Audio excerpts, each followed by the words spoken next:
Will you marry me, Alexa? Nakaluhod na tanong ni Hugo kay Alexa. Halos hindi naman makapaniwala si Alexa sa narinig, kaya naman naluluha na siya sa sobrang saya na nararamdaman. Sa loob ng 5 taon nilang relasyon, ay tanging iyon na lamang ang hinihintay niya, ang alukin ng kasal ng lalaking pinakamamahal nito. Yes, magpapakasal ako sa'yo. I love you so much. Maluhaluhang sagot ni Alexa habang nakatakip ang mga kamay sa kanyang bibig. Hindi niya malaman kung iiyak ba o tatawa dahil sa maraming emosyon na naghalo-halo na sa kanyang puso at isip. Thank you, babe. Thank you so much. I promise to make you happy forever.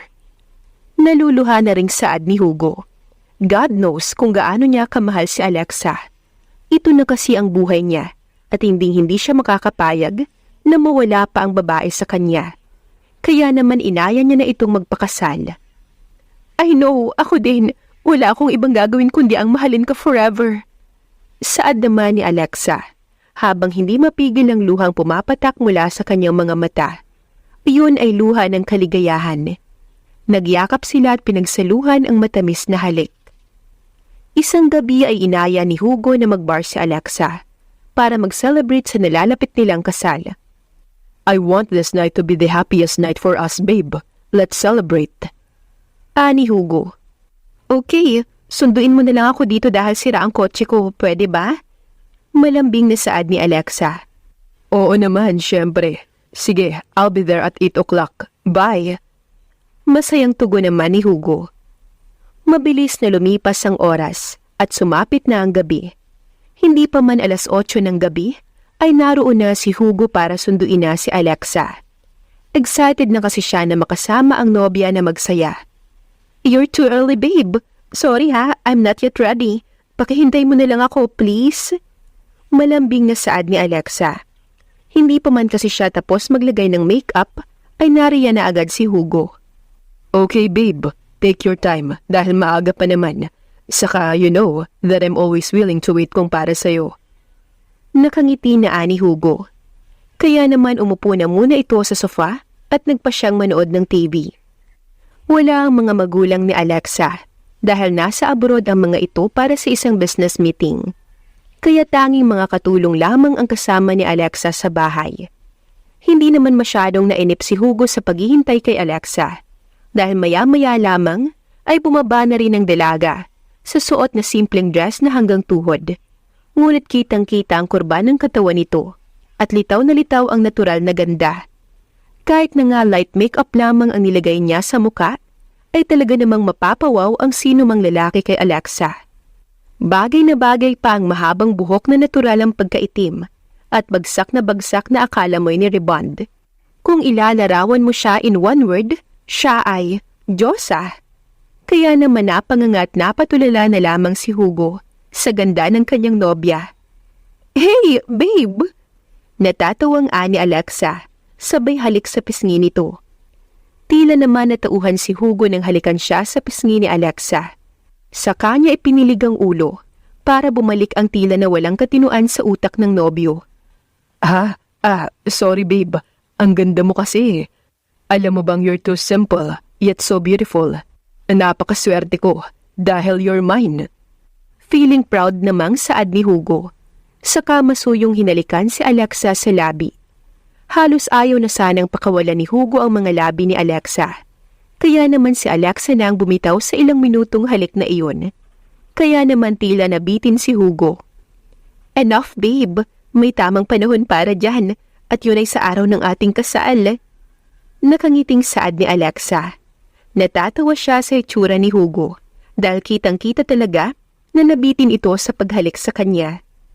Sige na nga, willing to wait naman ako tulad ng sinabi ko kanina eh. Napipilitan na saad ni Hugo kahit nakitang-kita na nadismaya ito. Tinawanan na lamang ito ni Alexa at nauna na siyang naglakad palabas ng bahay. Kaagad namang sumunod si Hugo kay Alexa. Saka nito inalalayan sa paglakad ang dalaga palabas ng bahay hanggang sa makasakay sila ng kotse. Mabilis naman silang nakarating sa isang exclusive bar sa Maynila at kaagad naman silang in-entertain ng mga waiter at waitress doon. Pumwesto sila sa medyo malayo sa speaker dahil ayaw ni Alexa ng masyadong malakas na tunog. Kaagad namang umorder ng inumin at pagkain si Hugo. Nag-inom muna sila dahil wala pa sila sa mood para sumayaw. Makalipas ang ilang oras nagkakasiyahan at medyo lasing na sina Alexa at Hugo sa bar na pinuntahan. Cheers babe, para sa ating nalalapit na kasal. Lasing nang saad ni Hugo at itinaas ang baso na may lamang alak. Cheers to forever babe. Sagot naman ni Alexa na nakakaramdam na rin ng pagkahilo. Cheers to forever. Saad ni Hugo at pinagdikit nila ang kanilang baso, saka iyon tinungga. Maya-maya ay nag-aya ng sumayaw si Hugo dahil nadadala na ito sa ganda ng musika sa bar. Game namang sumama si Alexa at sumayaw sila sa gitna. Mabilis namang natapos ang rock na musika at kaagad itong napalitan ng love song, kaya kaagad na niyakap ni Hugo si Alexa at kaagad niya itong isinayaw habang magkalapit ang kanilang mga noo. I love you so much babe. Ayaw ko nang mawala ka pa sa akin dahil gusto kong makasama ka hanggang sa tayo ay tumanda. Emosyonal na saad ni Hugo. Napakasinsero noon para kay Alexa. I love you too babe. Promise, hindi ako mawawala sa'yo. Ikaw ang mamahalin ko forever. Naluluhang sagot ni Alexa. Di naman nila ang musika hanggang sa iyon ay matapos. Kaagad naman silang umupo nang matapos ang tugtog dahil naiihi na si Alexa. Babe, punta muna ako sa restroom. Paalam ni Alexa kay Hugo nang makarating sila sa kanilang table. Okay, samahan kita? Tanong ni Hugo. No need na. Kaya ko pa naman babe. Mabilis lang ako, promise. Sagot naman ni Alexa. Nakaagad na tumalikod at lumakad papunta sa restroom. Napapapikit na ang mga mata ng dalaga habang naglalakad. Pero sinikap niyang makarating sa restroom dahil ihing-ihi na talaga ito. Nang makatapos ay lumabas na siya at halos papikit na at nahihilo. Nang makalabas sa pinto ay may nasalubong siya at kaagad na yumakap doon. Babe, sinundo mo pa ako. Aniya na halos pikit na at nakayakap sa lalaki na akala niya ay si Hugo. Ha? Wait. Anang lalaki na nagtataka sa ginagawa at sinasabi ng dalaga na ngayon niya lang nakita. Let's go home babe, lasing na ako eh. Ani Alexa, saka nagpilit na hilain ng lalaki palabas ng bar. Ngunit hindi pa man nakakasakay ng kotse, ay nakatulog na si Alexa habang nakaalalay naman ang binata sa kanya. Hindi naman maiwanan ng lalaki si Alexa, pero wala na siyang nagawa at binuhat na niya ang dalaga dahil hirap na itong maglakad. Hindi niya alam kung saan niya ito dadalhin, kaya dinala na lamang niya ito sa kanyang kondo. Hindi niya naman pwedeng iwanan ng dalaga dahil baka may kung anong mangyaring masama dito. Kargo de konsensya niya pa. Mabuti na lamang at hindi palasing ang binata dahil kakapasok pa lamang nito sa bar. Kakatagpuin sana nito ang nobya, ngunit hinarang siya ni Alexa at inayang umuwi. Hindi naman siya masamang tao para basta na lamang pabayaan ng dalaga doon. Kaagad naman silang nakarating sa unit ng binata at hirap na hirap itong alalayan si Alexa hanggang sa makapasok na sila sa kwarto. Ngunit nang maihiga niya ang dalaga, ay nagising ito at pilit na minumulat ang mga mata. Babe, do you love me? Malambing na tanong ni Alexa nang maibaba siya ng binata sa kama. Yes, of course. I love you. Nabibiglang saad ng binata. Hindi niya alam kung tama ba ang sinabi niya. Naguguluhan kasi siya na hindi niya maunawaan. Pero pakiramdam niya, totoo ang sinabi niya sa dalaga. Then, kiss me. Tila nanunuksong saad ni Alexa habang nakanguso ito. Hindi naman alam ng binata kung anong gagawin. Ngunit bumangon si Alexa at hinila siya nito. Hanggang sa pareho silang matumba sa kama at nasa ibabaw siya nito. Tila ba nahipnotismo siya sa ganda ng mukha ng dalaga. Lalo na sa natural na pulang-pulang labi nito. Wala itong lipstick. Kaya kitang-kita niya ang natural na pagkapula ng labi ng dalaga na tila ba nag-aanyaya sa kanya na halikan ito.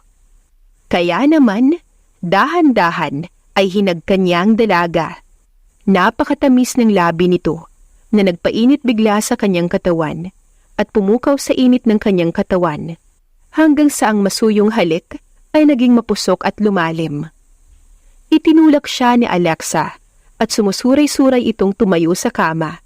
Isa-isang hinubad ang suot na damit nito hanggang sa panloob na lamang ang natira. Pasuray-suray itong sumayaw sa harap ng binata na tila ba nanunukso. "My God, you're so beautiful." Naisatinig ng binata na hangang-hanga sa karikitan ni Alexa. "Then, make love with me, babe." Nanunuksong ani Alexa habang namumungay ang mga mata. Dahil sa darang na ang binata, ay mabilis itong sinunggaban si Alexa at naganap na ngang hindi dapat mangyari sa kanilang dalawa. Nagising si Alexa na masakit ang buong katawan at nakadama siya ng takot nang maramdaman niyang wala siyang saplot. "Binigay ko na kay Hugo ang pinakaiingatan ko. Nagawa niya sa akin yun." Pabulong na saad ni Alexa. Binalingan niya ang lalaking katabi niya na akala niya ay si Hugo. Ngunit laking gulat nito nang makita ang lalaking katabi. Hindi si Hugo iyon at hindi niya kilala ang lalaki.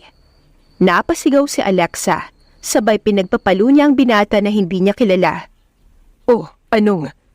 Gulat namang saad ng binata habang umiinag sa mga palo ni Alexa at mabilis itong umupo sa kama. "Sino ka?" Umiiyak ng saad ni Alexa. "Walang hiya ka! Anong ginawa mo sa akin? Napakawalang hiya mo!" Umiiyak ng saad ni Alexa. "Ha? Sorry. Ikaw naman ang nagpumilit na gawin yun eh. Tinanong pa kita kung gusto mo talaga. Sabi mo, yes please." Sagot naman ng lalaki. Naginaya pa ang pagkakasabi ni Alexa habang binibigkas niya iyon habang nagdiniig sila. "Kahit na hindi kita kilala at hindi mo ako kilala, nasaan ang fiancé ko? Siya ang kasama ko kagabi, hindi ikaw. Nasaan siya?" Umiiyak pa ring sigaw ni Alexa. "Aba, ewan ko. Ikaw ang yumakap at nag-aya sa akin na umuwi kagabi. Ayoko namang iwan ka dahil baka madisgrasya ka. Kargo di konsensya ka pa." Maang namang sagot ng binata. "Ah, ganun. Madisgrasya? Ikaw nga ang dumisgrasya sa akin eh. Kinuha mo ang matagal ko ng pinag-iingatan. Ang pinakaiingatan ko na sana'y ireregalo ko sa aking mapapangasawa. Ngayon, wala na. Wala na." Humahagulhol ng saad ni Alexa. "Ano na ang mukhang ihaharap ko sa lalaking sana'y pakakasalan ko? Ha? Wala na. Wala na. Yun ay dahil sa'yo. Napakawalang hiya mo." Dagdag pa nito habang umiiyak. Halos gumulong na ito sa sama ng loob sa binatang kumuha ng kanyang pinakaiingatan. Nakonsensya naman ng binata at awang-awa siya sa dalaga, lalo na nang makita niyang mantsa ng dugo sa kanyang puting kumot na nakasapin sa kanyang kama. Doon niya napatunayan na siya nga ang nakauna dito. Ngunit ano pa nga bang magagawa niya? Hindi niya na maibabalik pang virginity nito na hindi niya sinasadyang maangkin. "I'm sorry, hindi ko alam. Sorry, natukso ko eh." Malungkot na saad ng binata. "Sorry? Ha? Sorry? Maibabalik ba ng sorry mo ang virginity ko, ha? Hindi. Hinding-hindi na maibabalik yun. Kahit ilang libong sorry pa ang sabihin mo. Sinira mo ang buhay ko. Mula ngayon, ayoko nang makitang pagmumukha mo kahit kailan. At isinusumpa ko ang oras na pinagtagpo tayo. At ayaw na kitang makita ever. Dahil ikaw ang dahilan ng pagkasira ng buong buhay ko at ng lahat ng pangarap ko. Ikaw ang sumira ng buhay ko. Sana, hinayaan mo na lang ako at iniwan sa bar." Humahagulhol na saad ni Alexa, saka tumayo at hinanap ang kanyang mga damit. Lalo pang nadagdagan ang galit niya nang makitang punit ang kanyang panloob na damit. "Wisit ka! Hindi lang pala dangal at buhay ko ang pinunit at sinira mo. Pati pala damit ko. Walang hiya ka talaga. Anong isusuot ko?" Nagngingit-ngit na saad ni Alexa nang makita ang punit niyang damit. Halos hindi naman makaimik ang binata at hiyang-hiya sa mga nagawa niya. Kahit na nga sanay siya na maraming dinadalang babae sa kondo niya, ay ibang-iba si Alexa sa lahat at sising-sisi siya kung bakit nagpadala siya sa tukso. Hindi na lamang siya umimik dahil alam niyang wala naman siyang tamang sasabihin para kay Alexa. Wala siyang karapatang ipaliwanag ang sarili dahil tanggap niya ang pagkakamali niya sa dalaga. Nagtiis si Alexa na magbihis ng dress na suot niya kahit walang suot na panloob. Ang mahalaga kasi para sa kanya ay makalayo na sa lalaking sumira ng buhay nito. "Here, wear this." Anang binata sa kanya iniabot kay Alexa ang mahabang coat. Padabog namang kinuha iyon ni Alexa at saka ipinatong sa suot niyang dress. Kahit papaano ay komportable na siya dahil lampas tuhod ang coat na binigay ng binata. "Tandaan mo ang araw na to kung sino ka man. Nang dahil sa'yo ay maglalakad ako pa uwi. Sobrang kahihiyan ng binulot mo sa pagkatao ko. Leche ka." Gigil na saad ni Alexa bago tumalikod at padabog na isinara ang pinto ng kondo ng binata. Lumuluha pa rin si Alexa habang nakasakay ng taxi. Hindi niya lubos maisip na naibigay niya sa isang estranghero ang kanyang pinakaiingatan. Ang dapat na ireregalo niya kay Hugo sa araw ng kanilang kasal. Ngayon ay wala na. Wala na siyang mukhang mayaharap pa sa nobyo. Dumating siya sa kanilang bahay at naabutan niya doon si Hugo na mukhang sobra na ang pag-aalala para sa kanya. "Hugo!" ani Alexa habang umiiyak. "Babe, saan ka galing? Sobrang nag-aalala ako sa'yo. Bakit bigla kang nawala kagabi?" Nag-aalalang saad ni Hugo. Maaga pa lang ay pinuntahan na nito si Alexa sa bahay dahil sa biglang pagkawala nito kagabi sa bar. Lalo siyang nag-alala nang malaman niyang hindi umuwi si Alexa kagabi. "Are you okay? What happened? Saan ka galing?" Sobrang nag-aalalang tanong ni Hugo. Hindi umimik si Alexa at dahan-dahan itong hinubad ang singsing na suot. Ang singsing na ibinigay ni Hugo nang alokensya nito ng kasal. Kinuha niya ang kamay ni Hugo at inilagay sa palad nito ang singsing. "Anong ibig sabihin nito, babe?" Naguguluhang tanong ni Hugo. "Wala na akong mukhang mayaharap sa'yo, Hugo. Wala na. Isa na akong maruming babae. Wala na akong may pagmamalaki sa'yo. Sana makahanap ka ng babaeng karapat-dapat para sa'yo. Paalam. And sorry dahil hindi ko napangalagaan ang sarili ko para sa'yo. Hindi na ako para sa'yo, Hugo. Sorry." Umiiyak na saad ni Alexa. Sa kanya tinalikuran si Hugo. Mabilis niyang tinungo ang kwarto at mabilis na naligo. Kinuha niya ang mga maleta at inilagay ang kanyang mga damit at lumabas ng kwarto.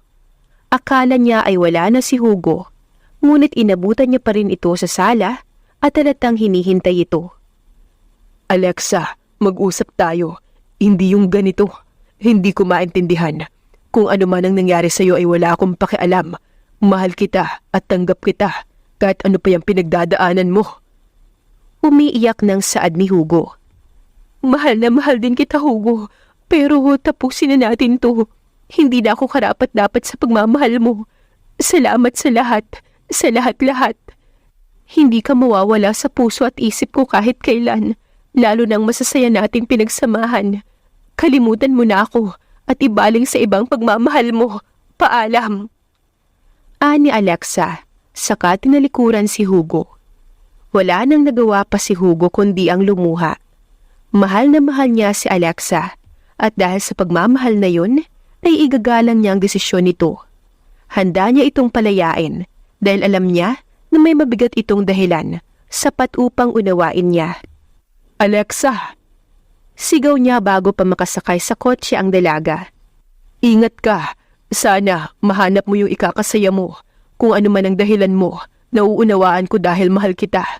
Pinapalaya na kita. At sana maging masaya ka sa bagong landas na tatahakin mo. Nawala ako. Huwag kang mag-alala. Okay lang ako. Pero kung sakaling kailangan mo ulit ako, nandito lamang ako, Alexa. Mahal na mahal kita. Paalam." Lumuluha ang ani Hugo. Saka niyakap ng mahigpit si Alexa. Bumuhos naman ang luha sa mga mata ni Alexa. Hinayaan niyang tumulo ang lahat kasama ang pagsisisi sa nagawa niyang kasalanan kay Hugo na walang ibang ginawa kundi ang mahalin siya ng sobra. "I'm sorry. Alam ko na makakahanap ka pa ng masigit kaysa sa akin. Salamat." Lumuluhang ani Alexa at sa huling pagkakataon ay nagdampi ang kanilang mga labi. Hudyat ng huling paalam.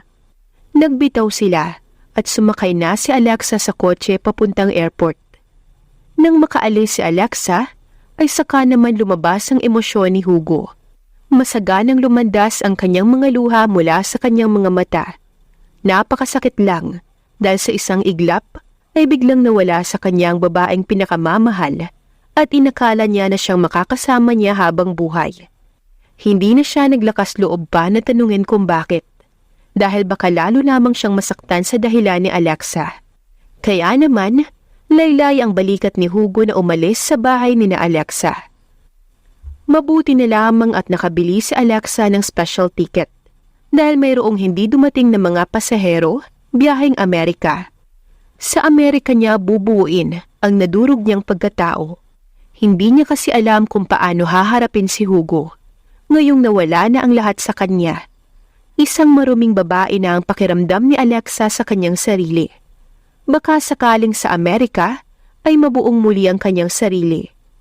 Tumawag na lamang siya sa kanyang mga magulang na magstay muna siya sa Amerika at hindi niya na sinabi pa ang dahilan. Mabuti na lamang at hindi na siya kinulit pa ng mga ito, kaya hindi na niya kailangan pang magpaliwanag. Wala rin naman siyang balak na ikwento ang katangahan niya sa mga ito, dahil alam niyang pagagalitan at sisermonan lamang siya ng kanyang magulang. Tanggap niya naman na kasalanan niya ang lahat. Subalit ang akala niyang pagbuo sa sarili na gagawin niya sa Amerika ay lalo lamang nagpadurog sa kanyang loob nang gumising siya isang umaga na nagsusuka. Mabilis siyang gumamit ng pregnancy test at halos mabaliw siya sa resulta nito. Positive ang lumabas na resulta. Buntis siya sa lalaking naka-one night stand niya. Sa lalaking hindi niya man lang kilala.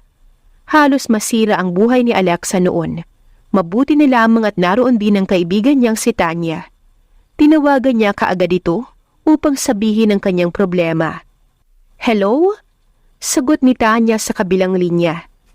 Hello Tanya, pwede ka bang pumunta rito? Tanong ni Alexa habang umiiyak. Hello? Why? What happened? Nag-aalalang tanong naman ni Tanya. Narinig niya kasing umiiyak si Alexa. Pinaliwanag naman ni Alexa ang mga nangyari kay Tanya bago ibinaba ang telepono. Sa isang subdivision lang sila nakatira, kaya naman mabilis na nakarating sa bahay niya si Tanya.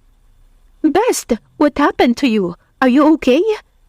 Nag-aalalang tanong kaagad nito kay Alexa nang makapasok ito sa bahay. Best, I think I'm going to be crazy. Umiiyak na tugon ni Alexa.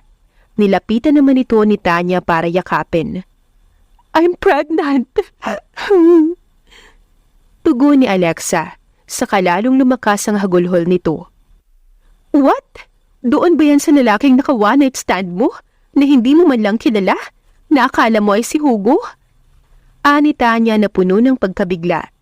Tumangutango naman si Alexa at tila hindi na kaya pang magsalita dahil sa pag-iyak nito. Oh my God, Besh! Anong mangyayari sa'yo? Anong plano mo? Concern na tanong ni Tanya. Bubuhayin kong mag-isa ang bata. Wala naman akong pakialam sa ama nito eh. Saad ni Alexa. Sa bagay, tama yan Best. Wala din namang kasalanan ng bata sa tiyan mo. Kaya dapat lang na ituloy mo yan kung ayaw mong isumpa ka ng langit. Tugon naman ni Tanya. Naging katuwang ni Alexa si Tanya habang nagbubuntis siya. Ngunit isang araw ay nagulat sila dahil may nagdala ng grocery sa bahay ni Alexa. Naroon na lahat ng pangangailangan nito. Tinanong niya ang nag-deliver noon kung kanino galing, pero wala itong impormasyon na ibinigay. Best, baka galing kay Hugo. Malay mo, ikaw pa rin ang mahal niya. At baka kahit malayo ka ay ayaw ka pa niyang pabayaan. Hula ni Tanya. Ewan ko, hayaan mo na lang. Mabuti nga yan para makaipon ako at hindi na ako hingi ng hingi kina mommy. Sagot na lamang ni Alexa. Makalipas ng ilang buwan, hanggang sa ipanganak niya ang kanyang anak, ay hindi siya makapaniwala nang malaman niyang kambal pala ang anak nito. Hindi kasi siya nagpa-ultrasound dahil gusto niyang ma-surprise sa gender ng anak niya. Walang kasing sayang pakiramdam ni Alexa dahil sa kanyang kambal na pinangalanan nila ni Tanya na Dwayne at Dwight. Nagulat na lamang sila nang malaman nila na bayad na lahat ng dapat bayaran sa ospital, pero wala ring maibigay ang ospital na impormasyon tungkol sa kung sino ang nagbayad ng bill nila. Sino kaya ang guardian angel mo, Best?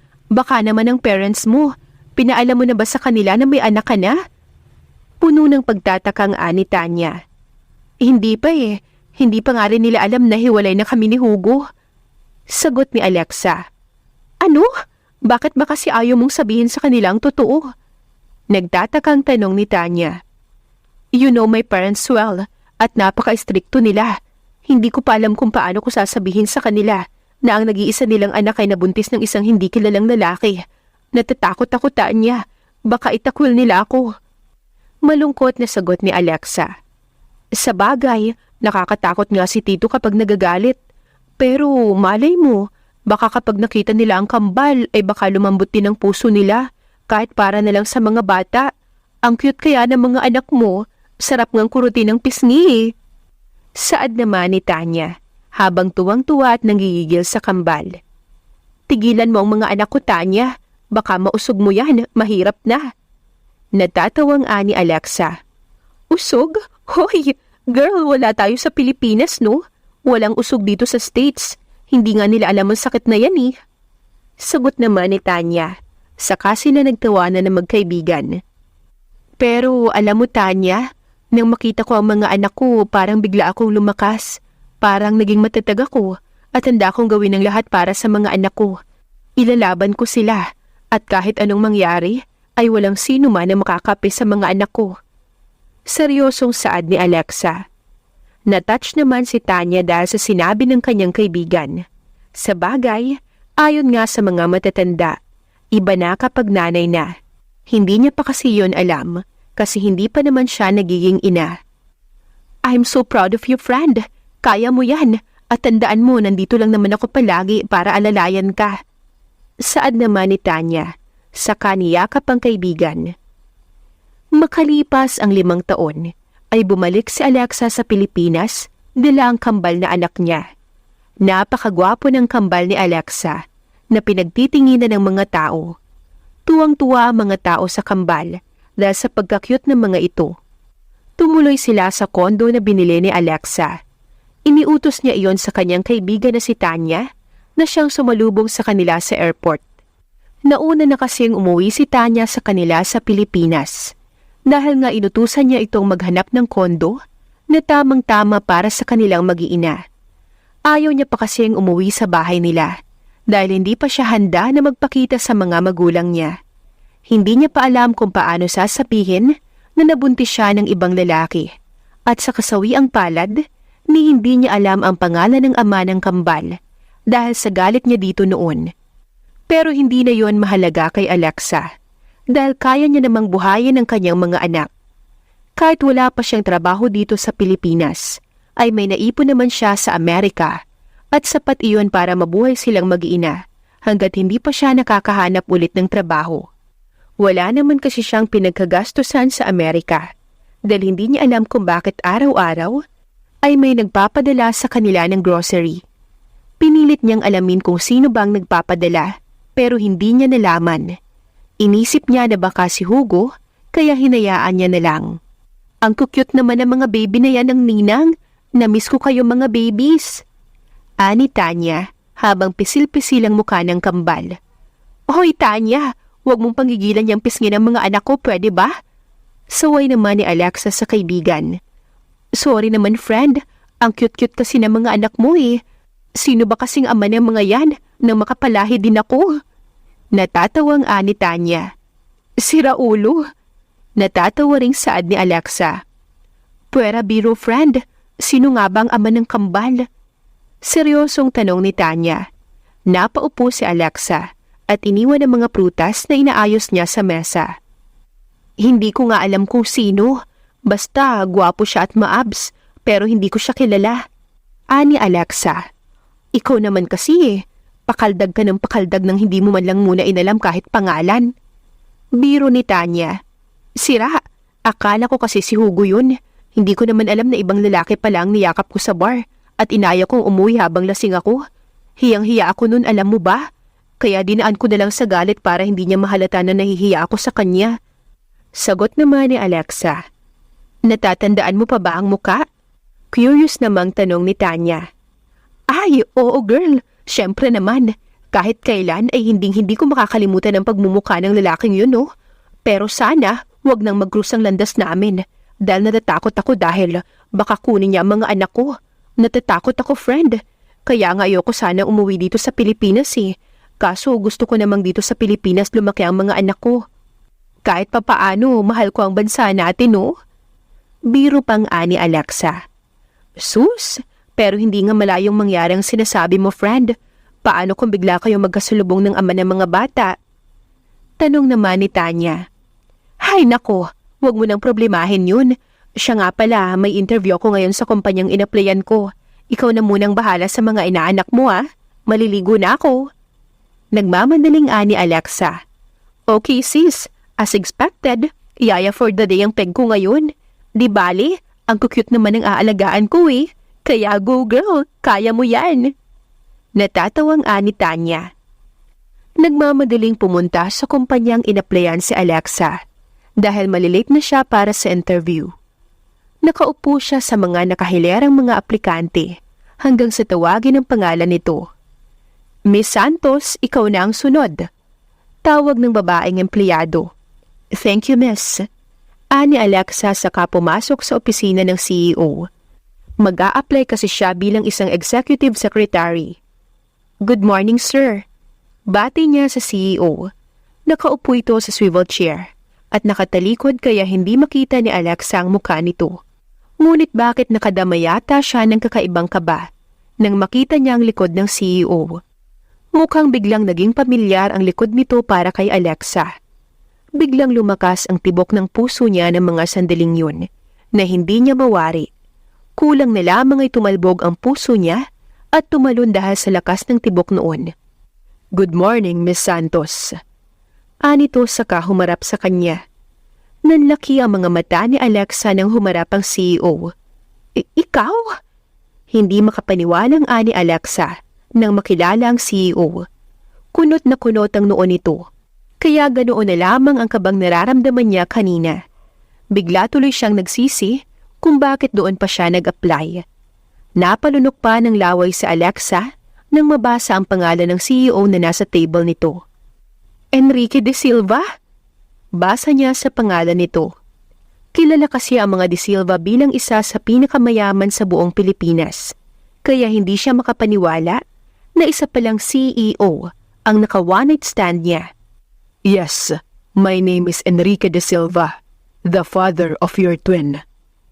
Ani Enrique sa baritonong boses. Hindi makapaniwala si Alexa sa kanyang narinig. What are you talking about? Inis na saad ni Alexa.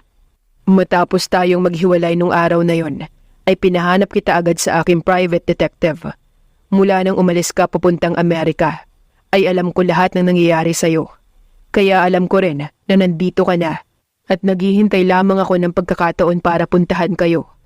Nang mabasa ko ang application mo sa opisina ko, ay natuwa ako dahil ikaw na mismo ang lumapit sa akin. And now, you're hired as my personal secretary. Nakangiting ani Enrique. No, ayoko nga magtrabaho dito. Galit na saad ni Alexa. Tatalikod na sana siya nang hawakan ni Enrique ang braso niya. Hindi mo pwedeng tanggihan ang trabaho, Alexa. Dahil kung hindi, ay kukunin ko ang mga anak ko sa'yo. Dahil wala ka namang kakayahang buhayin sila. Ani Enrique. Napakawalang hiya mo. Para malaman mo, mayaman ang pamilya ko. Saka kaya ko maghanap ng ibang trabaho. Inis na saad ni Alexa. Oops, sorry. Ban ka na kasi sa lahat ng kumpanya sa buong Pilipinas. At alam ko rin na hindi ka pa nakakauwi sa parents mo. Dahil natatakot ka na malaman nila na ang nag-iisa nilang tagapagmana ay nabuntis ng isang stranger. Nakangiting ani Enrique. What? Halos mamilog ang mga mata ni Alexa dahil sa narinig. Hindi siya makapaniwala na alam nito ang lahat tungkol sa kanya. You heard it right, baby. I have so many connections. Kaya you have no choice but to stay here in my office as my personal secretary. Tila nangiinis pang saad ni Enrique. I hate you! Inis na saad ni Alexa na wala nang nagawa pa kundi ang tanggapin ng trabahong binigay ni Enrique. Pakiramdam niya ay nanginginig ang buo niyang katawan. Sino ba naman kasi ang matutuwa sa nangyari sa kanya? Ang taong gustong-gusto niyang iwasan ay siya palang magiging boss niya. I love you. Sagot ni Enrique na kinabigla ni Alexa. Nakangiti pa ito na akala mo'y ikinagwapo niya. Kaya naman inirapan na lamang ito ni Alexa sa sobrang inis na nararamdaman nito sa binata. Mula ng gabing iyon ay hindi na nawala pa si Alexa sa isip ni Enrique. Ginawa niya ang lahat para mahanap ang dalaga at lalo pa siyang natuwa nang malaman niya na nagbunga ang minsang pagsasama nila. Alam niya na noong gabi pa lamang na iyon ay minahal na niya ang dalaga at matagal siyang nangulila dito. Kaya nang malaman niyang uuwi na ito, ay excited siya na makita ulit ito, lalo na ang kanyang mga anak. Where's my table? Inis na saad ni Alexa. Wala na kasi siyang magagawa pa kundi tanggapin ang trabaho dahil ayaw niyang mawala sa kanyang mga anak. Dito ka sa tabi ko, Alexa. Gusto kong palagi kang katabi, starting today. Sagot ni Enrique habang pilyong nakangiti kay Alexa. Padabog namang lumapit sa table na ibinigay ni Enrique si Alexa na nakabusangot ang muka habang nakangiti naman si Enrique. Ano bang kailangan mo sa amin? Kukunin mo ang mga anak ko? Over my dead body, Enrique. Hindi ako makakapayag na makuha mo sa akin ang mga anak ko. Wala kang alam kung gaano ako naghirap para sa kanila. Naiiyak na saad ni Alexa. Wala akong balak na kunin sa iyo ang mga anak ko, Alexa. Ang sa akin lang, payagan mo sana akong mabisita sila at makilala nila ako bilang ama. May karapatan din ako, Alexa. Seryosong ani Enrique. Karapatan? Wala kang ang kaalam-alam mula nang ipagbuntis at ipanganak ko sila eh. Wala kang kaalam-alam sa sakit at hirap na dinanas ko mula nung gabi na pinakaalaman mo ko. Tapos ngayon, hahanapin mo ang karapatan mo. Inis na saad ni Alexa. Pinahanap kita, Alexa. Pinabantayan. Naalala mo nung nanganak ka? Wala kang binayaran ni piso. Dahil ako ang nagbayad sa ospital. Pati yung mga gamit at kung ano-ano pang pangangailangan ninyo ng mga bata, na bigla na lamang dumarating sa bahay ninyo, ay akin lahat ng galing. Pinapanood ko rin kayo mula sa malayo dahil nahihiya ako magpakita sa'yo dahil sinabi mo noon na huwag na ako magpakita sa'yo kahit kailan. Gustong-gusto kong lumapit para kargahin at halikan ng mga anak ko. Pero natatakot ako na baka mas lalo mong ilayo sa akin ang kambal. Ngayon, sabihin mo sa akin na wala akong karapatan. Halos maiyak nang saad ni Enrique. Seryosong-seryoso at nangingilid na rin ang mga luha sa mga mata. Natahimik naman si Alexa at naalala niya lahat ng nangyari habang nasa Amerika sila. Nabigla na lamang siya noon ng mga anak siya dahil bayad na lahat ng kailangan niyang bayaran at ayaw sabihin ng ospital kung sino ang nagbayad. Nang makapanganak naman siya, ay halos-halos may dumarating na supply sa kanila. Grocery at kung ano-ano pa na kailangan nilang mag-iina. Kahit anong tanong niya sa nagdadala ng mga groceries noon, ay hindi rin masabi ng mga ito kung kanino nang galing ang lahat. Ngayon ay malinaw na ang lahat. Kahit pala nasa malayo sila, ay hindi sila pinabayaan ni Enrique. Please, Alexa, hayaan mong ipadama ko sa mga bata ang pagmamahal ko bilang ama nila. Mahal na mahal ko ang mga anak ko, Alexa. Huwag mong ipagkait sa kanila ang magkaroon ng isang ama. Pakiusap pa nito. Tila naman tinusok ang dibdib ni Alexa sa pakiusap ni Enrique. Naisip niya ang kapakanan ng kanyang kambal. Okay, hahayaan kitang makita at makasama ang mga anak ko. Pero tandaan mo, huwag na huwag kang magkakamali na agawin sa akin ang mga anak ko. Magkakamatayan tayo, Enrique de Silva. Tandaan mo yan. Seryoso at tila may pagbabanta na saad ni Alexa. Napangiti naman si Enrique sa sinabi ni Alexa. Walang kasing saya ang nararamdaman niya sa pagpayag nito. Sa wakas, makakapiling na rin niya ang kanyang mga anak na matagal na niyang inaasam na mangyari. Kung hindi pa naligaw si Alexa sa kanyang kumpanya, ay hindi niya pa makakasama o mayayakap man lang ang kanyang mga anak. Promise, hindi ko sila kukunin sa'yo. Magpapakaama lamang ako. Thank you so much, Alexa. Tuwang-tuwang saad ni Enrique at lumapit pa ito kay Alexa para yakapin ng dalaga. Napakurap-kurap na lamang si Alexa dahil sa pagkabigla sa ginawa ni Enrique. Hindi niya kasi inaasahan na gagawin niyo ng binata. Tara! Biglang aya ni Enrique kay Alexa at hinila siya nito palabas ng opisina. Makikita rin sa mukha nito ang saya at excitement dahil sa wakas ay mayayakap niya na rin ang kanyang mga anak na matagal niya ring pinangarap. Ano? Bakit? Saan tayo pupunta? Nagulat namang tanong ni Alexa nang bigla siyang hilain ni Enrique palabas ng opisina. Nakatingin pa siya sa kamay nila na magkahawak na ngayon. Nagulat pa siya sa kanyang naramdaman dahil tila ba may kuryenteng dumaloy mula sa kamay niya na hawak ni Enrique. Sa bahay mo, kukunin natin ang ating kambal at mamamasyal tayo. Gusto ko silang makasama ngayon at gusto kong bumawi. Masayang saad ni Enrique habang hawak pa rin siya sa kamay habang naglalakad palabas ng building si Enrique. Tinginan naman lahat ng empleyado sa kumpanya at takang-taka sa dalawa. Maraming tanong kaagad ang naglaro sa mga isipan ng mga ito. Kaagad nagkumpulan ng mga ito ng tuluyan ng makalabas sina Enrique at Alexa upang magtsismisan tungkol sa dalawa. Sila? Magkakilala sila? Bulungan ng mga empleyado nang tuluyan ng makalabas sina Enrique at Alexa. Sakay na. Saad ni Enrique nang mabuksan nito ang pinto ng kotse. Tila nag-isip muna si Alexa bago sumakay doon, ngunit maya-maya ay sumakay na rin ito. Kaagad namang pinatakbo ni Enrique ang kotse papunta sa bahay ni Alexa. Enrique, pakiusap. Sana lang hindi mo ko niloloko. Oo, isang pagkakamali lang ang nangyari sa atin noon. Pero ang pagdating ng mga anak ko ay hindi ko iniisip na isa silang pagkakamali. Sila na ang buhay ko. Sa kanila na umiikot ang mundo ko. Kaya kung mawawala sila sa akin, ay baka ikamatay ko. Kaya pakiusap, huwag mo sanang subukang ilayo sa akin ang aking mga anak dahil hindi ako makakapayag. Kahit buhay ko pa, ibibigay ko para sa kanila. Kaya kung may pinaplano ka man, please, huwag mo nang ituloy dahil dadaan ka muna sa aking bangkay bago mo sila makuha at mailayo sa akin. Seryosong saad ni Alexa habang nakatitig kay Enrique na abala naman sa pagdadrive. Alexa, wala akong anumang plano. Gusto ko lang nakilalanin ako ng mga anak ko bilang isang ama. Ni hindi pumasok sa isip ko ang ilayo sila sa'yo.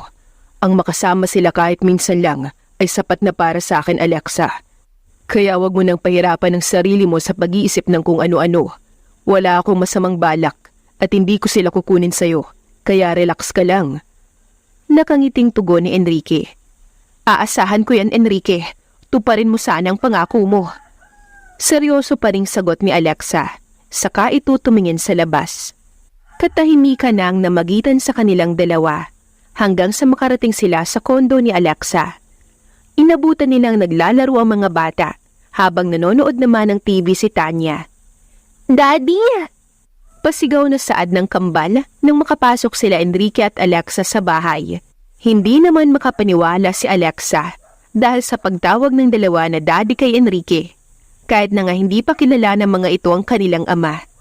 Naguunahan pa ang dalawa sa pagyakap kay Enrique. Naiyak naman si Enrique nang mayakap ang mga bata. Kakaibang saya ang naramdaman niya nang yakapin siya ng mga ito at may kasama pang halik. Kahit na nga ba nagtataka siya kung bakit alam ng mga ito na siya ang kanilang ama. Gayunpaman ay baliwala na lamang iyon kay Enrique dahil hindi na iyon mahalaga.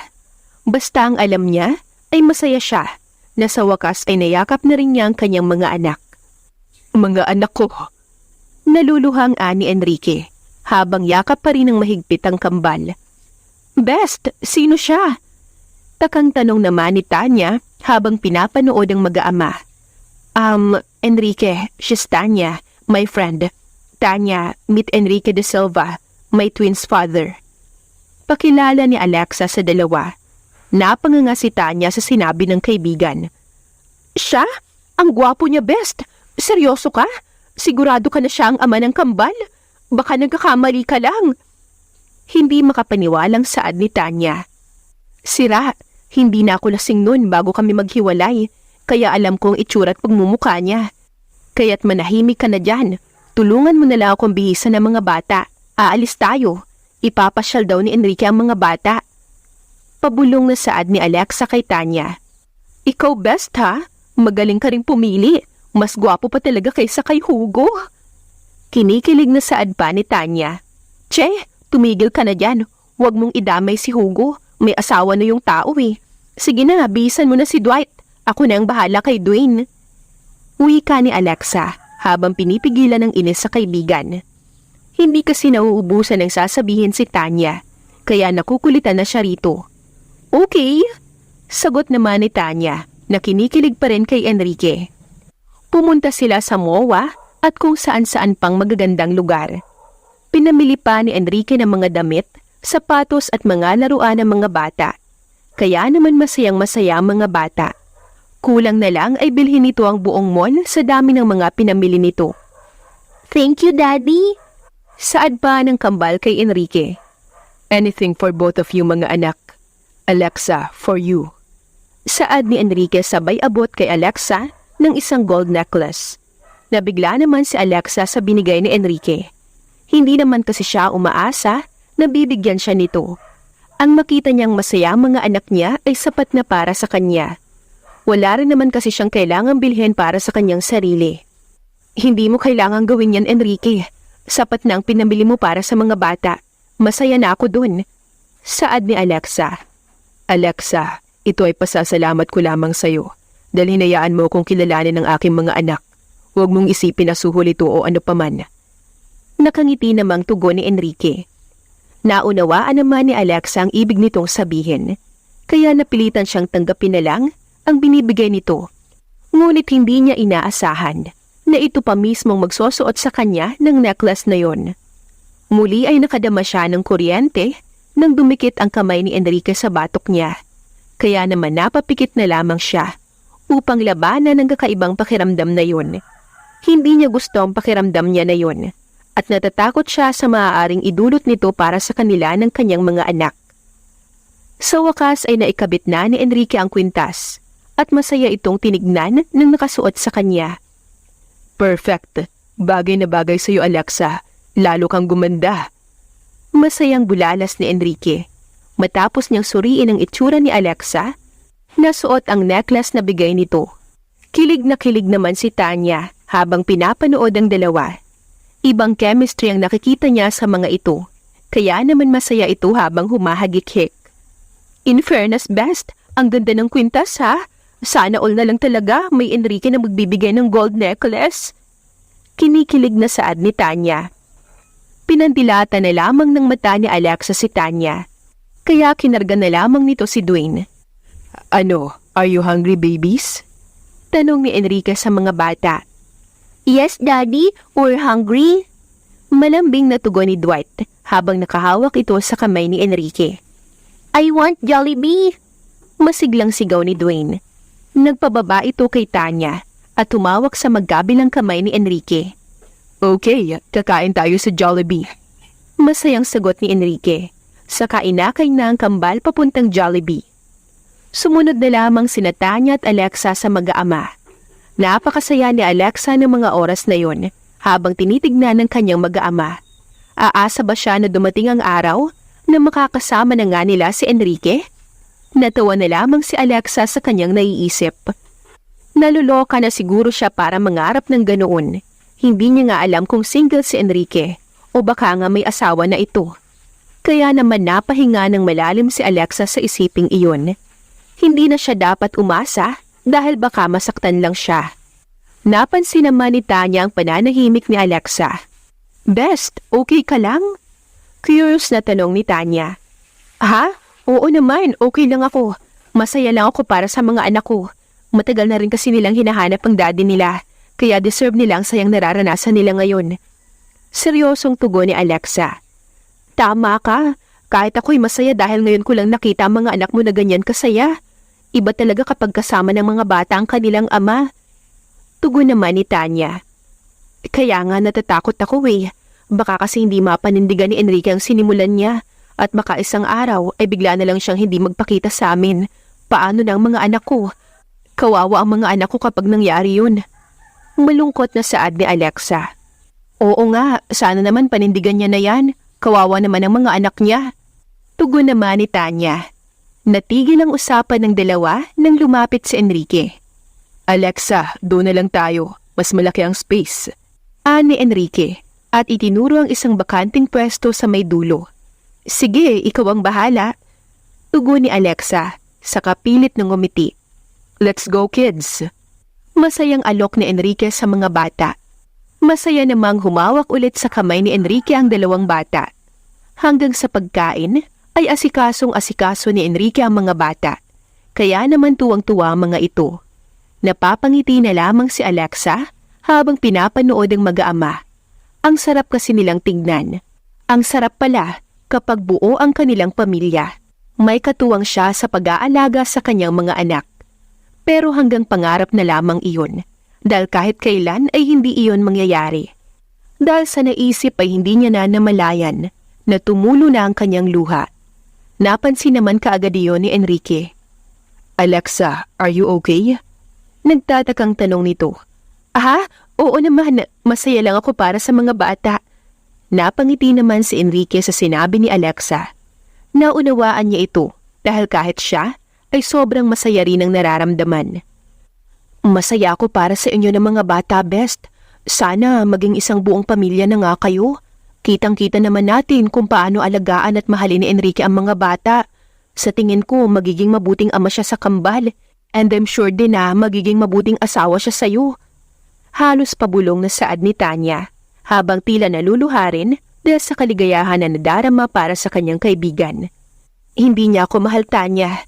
Isang gabing pagkakamali lamang ang nangyari sa amin. Ang gusto niya lang ay kilalanin siya ng mga bata bilang ama. Malungkot na saad ni Alexa. Mabuti na lamang at busy si Enrique sa pagsubo ng spaghetti sa mga bata. Kaya hindi niya narinig ang sinabi ni Alexa. Naawa naman si Tanya sa kaibigan. Pero umaasa siya na sana'y maging masaya na rin ito. Dahil alam na alam niya ang lungkot na pinagdaanan nito 5 years ago. Pagod na umuwi sina Alexa. Nasa kotse pa lamang ay nakatulog na ang kambal. Kaya kinarga na lamang ni Enrique si Dwight at si Dwayne naman ay karga ni Alexa. Pagkahatid ni Enrique ng mga pinamili nila, ay nagpaalam na ito kay Alexa para umuwi. Thank you, Alexa, dahil pinagbigyan mo ang hiling ko. Huwag kang mag-alala dahil palagi akong bibisita sa mga bata. Saad ni Enrique. Sana lang ay panindigan mo ang sinimulan mo, Enrique. Huwag mo sanang saktan ang damdamin ng aking mga anak. Baka dumating ang araw na nasanay na sila na nandyan ka, ay saka ka mawala. Ikaw ang pumasok sa buhay namin, kaya sana'y panindigan mo yan. Seryosong saad ni Alexa. Mahal ko ang mga anak ko, Alexa, kaya hindi ko kailanman maiisip na saktan ang damdamin nila. Seryoso ring tugon ni Enrique. Aasahan ko yan. Sagot naman ni Alexa. Halos araw-araw ay pumupunta si Enrique sa kondo para bisitahin ang mga bata. Pinaparamdam niya sa mga ito ang pagmamahal na matagal na hindi niya naibigay sa mga ito. Patuloy din ang pagtatrabaho ni Alexa bilang personal secretary ni Enrique. Where's Enrique? Mataray na tanong ni Fiona na akala mo'y kung sinong dumating sa kumpanya ni Enrique. Good morning, ma'am. Nasa office po. Magalang na sagot ng isang empleyado ni Enrique. Agad namang lumakad si Fiona papunta sa opisina ni Enrique, habang tila mababali na ang bewang sa paglakad nito. Kaagad nito binuksan ang pinto ng opisina ni Enrique, at dinatnan nito si Enrique habang kausap si Alexa. Enrique, honey, I miss you. Malanding saad ni Fiona nang makapasok na sa opisina. Saka nito hinalikan si Enrique sa mga labi, sa harap mismo ni Alexa. Napatalikod na lamang si Alexa dahil sa hiya at pagkabigla. May naramdaman din siyang sakit dahil sa kanyang nakita. Kaya hindi niya nakita nang itulak ni Enrique si Fiona palayo. Fiona, what are you doing here? Tila inis na saad ni Enrique. Nagkunwari naman si Alexa na nag-aayos ng mga papeles sa table niya para hindi niya makita ang landian ng dalawa dahil nasasaktan siya. Dahil sa mga iniisip ay napaupo na lamang si Alexa sa upuan niya at hindi maiwasan na mapatingin sa dalawa. Honey, bakit ganyan ang tanong mo? Hindi mo ba ako na-miss? Tila nagtatampo pang tanong ni Fiona. Fiona, tapos na tayo. Kaya pwede ba lubayan mo na ako? Hindi na kita mahal. Inis na pasigaw na saad ni Enrique. Hindi ako papayag na basta mo na lamang akong ibasura, Enrique. Baka nakakalimutan mo kung sino ako. Hindi ako ang tipo ng babae na basta na lang papayag na iwan mo. Bakit? Sino bang ipinalit mo sa akin? Inis na saad ni Fiona at nilapitan si Alexa. Ito na bang pinalit mo sa akin? Isang sekretarya? Dagdag pa nito habang dinuduro si Alexa. Tila nag-init naman ang sentido ni Alexa nang duruin siya ni Fiona. Sino ka para duruin ako? Bakit mo ba ako dinadamay sa away ninyo? Bakit? Kilala mo ba ako? Matapang namang sagot ni Alexa kay Fiona. Aba, matapang ang kabit mo, Enrique. Mataray na saad ni Fiona. Sa narinig ay parang sinilaban ang dibdib ni Alexa. Kaya naman mabilis na dumapo ang palad niya sa mukha ni Fiona. How dare you para tawagin akong kabit? Kung gusto mo ang lalaking yan ay iyong-iyo na at wala akong pakialam. Galit na sigaw ni Alexa. Akma namang sasampalin ni Fiona si Alexa nang saluhin ni Enrique ang kamay nito. Don't you dare hurt my wife! Tila nagbabantang saad ni Enrique. Wife? Hindi makapaniwalang saad ni Fiona. Kahit si Alexa ay napatingin din kay Enrique at hindi siya makapaniwala sa mga sinabi nito. Yes, she is my wife. Kaya wag na wag mong subukan na saktan siya dahil ako makakalaban mo. Matapang na saad ni Enrique at pabagsak na binitawan ng kamay ni Fiona. Natawa ng pagak si Fiona sa sinabi ni Enrique. No, you're joking. Saad ni Fiona. That's true at may anak na kami. Kaya pwede bang tantanan mo na ako dahil wala ka nang aasahan sa akin. Matagal na ako nakipaghiwalay sa'yo and please, tanggapin mo na hindi na kita mahal. Fiona, may pamilya na ako ngayon at hindi ako papayag na sirain mo ang pamilyang pilit kong binubuo. Seryosong saad ni Enrique. Hindi makaimik si Alexa dahil sa mga sinasabi ni Enrique. Naguguluhan siya sa mga sinasabi nito. Hayop ka, Enrique! Hindi ako papayag na basta ka nalang mapunta sa babaeng yan. At ikaw, hindi pa tayo tapos. Galit na sabi ni Fiona. Saka hindi tumalikod at pabalibag na sinara ang pinto. Nang maisara ni Fiona ang pinto, ay kaagad na nilapitan ni Alexa si Enrique. Bakit kailangan mo akong gamitin para hiwalayan ng babaeng yun? Bakit pati mga anak ko ay dinadamay mo sa problema mo? Inis na saad ni Alexa. Sorry, no choice na kasi ako eh. 5 years ko nang hiniwalayan si Fiona.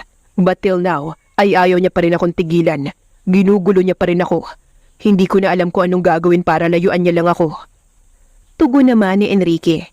Ayan kasi ang mahihirap sa mga lalaki manluloko na katulad mo. Kapag nagsawa na kayo sa babae, maghahanap kayo ng dahilan para iwanan sila at itapo na parang basura.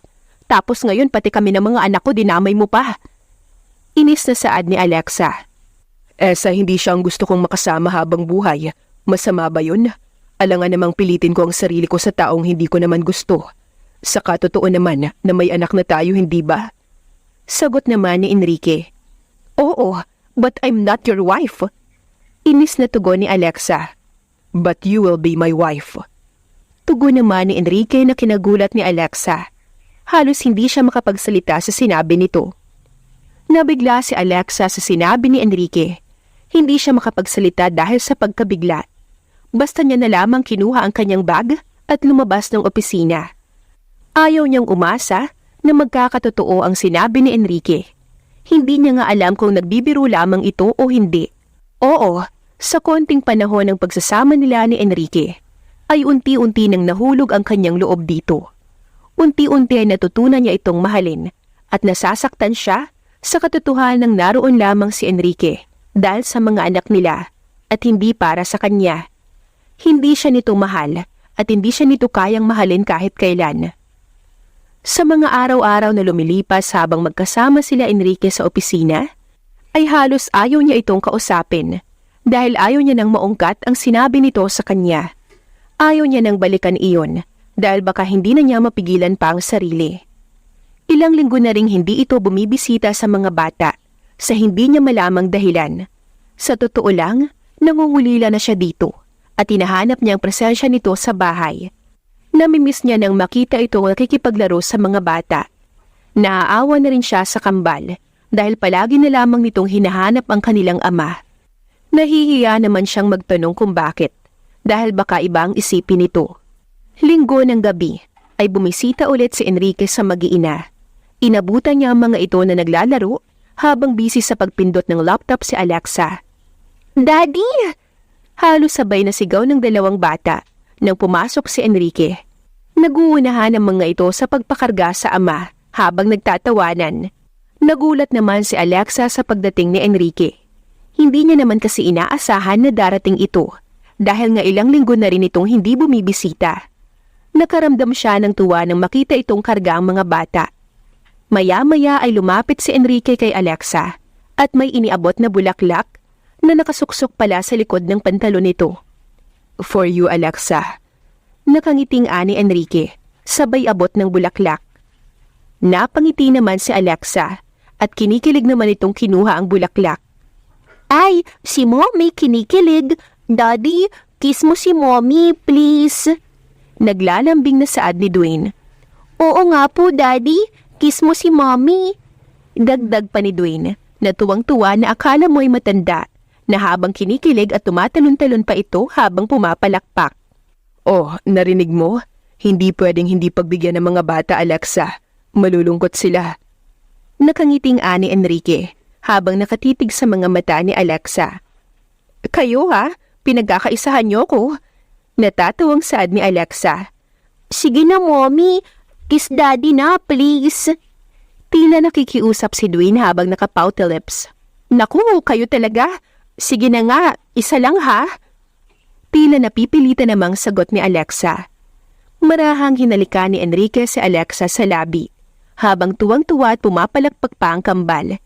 "Yay! They love each other so much!" Tuwang-tuwang ani Dwayne. "I love you, Mommy! I love you, Daddy!" Malambing na saad naman ni Dwayne. "I love you both." Sagot naman ni Dwayne na makakita ang saya sa muka. "I love you." Saad pa nito habang nakatitig pa rin kay Alexa. Ayaw isipin ni Alexa na sa kanya yon sinasabi ni Enrique dahil ayaw niyang umasa. Nakipaglaro si Enrique sa mga bata habang kunwaring tumitipa si Alexa sa laptop. Ang sarap kasing panoorin ng mag-aama kaya nalilibang siyang manood ng palihim sa mga ito. At titig na titig din siya kay Enrique habang nag-i-enjoy ito sa pakikipaglaro sa mga bata. Ginawa pa itong kabayo ni Dwayne at Dwight na tuwang-tuwa mga ito habang nakasakay sa likod ng kanilang ama. Nang mapagod ay nagpahinga na sila at naghahanda na rin sana si Enrique para umuwi. "Daddy, sleep with us, please." Nakikiusap na saad ni Dwayne nang makitang naghahanda na ang kanyang daddy sa pag-alis. Sa kanya ito hinawakan sa kamay at halos ayaw bitiwan. "Oo nga po, Daddy. Don't go, please. Dito ka na tumira para hindi na rin malungkot si Mommy." Nakikiusap ding saad ni Dwayne na humawak na rin sa kabilang kamay ng daddy nila. Nagtaka rin si Enrique sa sinabi nito na nalulungkot ang mommy nila kapag wala siya. Kaya naman napatingin siya kay Alexa na nahuli niyang nakatingin din pala sa kanya. Kaya naman nagkatitigan sila ng ilang segundo na tila ba sa pamamagitan noon ay magkakaunawaan sila. "Please, Daddy. Mommy, please. Tell Daddy to stay with us. Please." Pakiusap pa ng kambal. Napatalikod si Alexa at hindi napigilang umiyak. Siya mismo ay ayaw niya na ring umalis pa si Enrique. Aaminin niya na nangungulila na siya kapag umaalis ito. Nasasanay na siya na kasama nila si Enrique araw-araw at nasasaktan siya tuwing umuuwi ito sa gabi. Lalo niyang napatunayan na mahal niya na ito nung hindi na ito bumibisita sa kanila ng ilang linggo. "Daddy, please, sleep with us. We want you to stay. Please, Daddy." Pagmamakaawa pa ni Dwayne sa ama at yumakap pa ito ng napakahigpit. Naawa si Enrique sa mga bata, kaya naman nakapagdesisyon na siya at gagawin na niya ang plinano niya ng ilang linggo. Kaya hindi siya nakakabisita sa mga ito ng ilang linggo, ay dahil may hinahanda sana siyang sorpresa para sa mga ito. Hindi pa iyon tapos, ngunit parang hindi na matutuloy dahil kailangan niya iyong gawin ngayon dahil sa awa niya sa kanyang mga anak. Humugot muna siya ng malalim na hininga Saka hinarap ang mga bata. Okay kids, I'll stay. Daddy will stay with you forever. Promise, hindi ko na kayo iiwan. Hindi na ako papayag na magkahiwa-hiwalay pa tayo kahit kailan. Makakasama niyo na ako forever, babies. Nakangiting ani Enrique. Napaharap bigla si Alexa at hindi makapaniwala sa kanyang narinig. Habang tuwang-tuwa naman ang mga bata dahil sa sinabi ni Enrique. Nagtatulon pa ang mga ito sa tuwa habang pumapalakpak. Huwag mong paasahin ang mga bata, Enrique. Huwag kang mangako kung hindi mo naman kayang panindigan. Huwag mo kaming saktan. Alam ko naman na hindi mo ako mahal. So bakit kailangan mo tong gawin? Umalis ka na at hindi ka namin kailangan. Umiiyak ng saad ni Alexa. Natatakot kasi siya na baka hanggang pangako lamang ang kayang gawin ni Enrique. At dumating din ang araw, naiiwan din sila at ipagpapalit sa iba.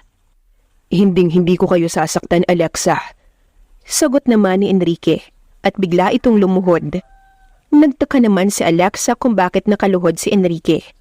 Laking gulat niya nang may ilabas ito mula sa bulsa na isang maliit na kahon at binuksan mismo sa harap niya. Please marry me, Alexa. I love you. Minahal na kita mula pa nung una kitang makita. Mula noong gabi na may nangyari sa atin. Kaya sana matutunan mo rin akong mahalin, Alexa. Please marry me. Naluluhang ani Enrique. Hindi makapaniwala si Alexa sa nangyayari. Gusto niyang kurutin ang sarili dahil baka nananaginip lamang siya. Please say yes, Mommy. Ani Dwayne na masayang masaya. Biglang bumuhos ang luha ni Alexa sa halo-halong emosyon at hindi siya makapaniwala na nangyayari ang lahat ng yun. Tumango siya at sabay sabing, "Yes, Enrique, I will marry you. Mahal na mahal din kita." Lumuluhang tugon ni Alexa. Yay!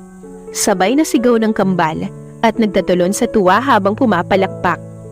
Thank you. Naluluhang ani Enrique. Saka isinuot ang singsing sa daliri ni Alexa. Saka niya ito niyakap ng mahigpit. Bago ang kasal ay pumunta muna si Alexa sa bahay ng kanyang mga magulang. Napaluhan naman ang mga ito nang makita si Alexa.